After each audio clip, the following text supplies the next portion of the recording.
Today I will show you, if you are not getting a PNG type option while saving your image in Adobe Photoshop, how to find it.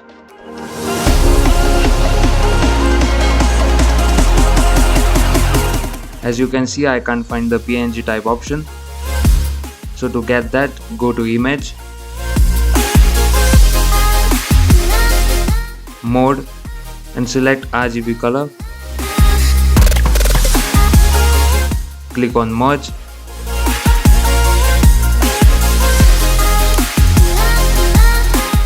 Now save as.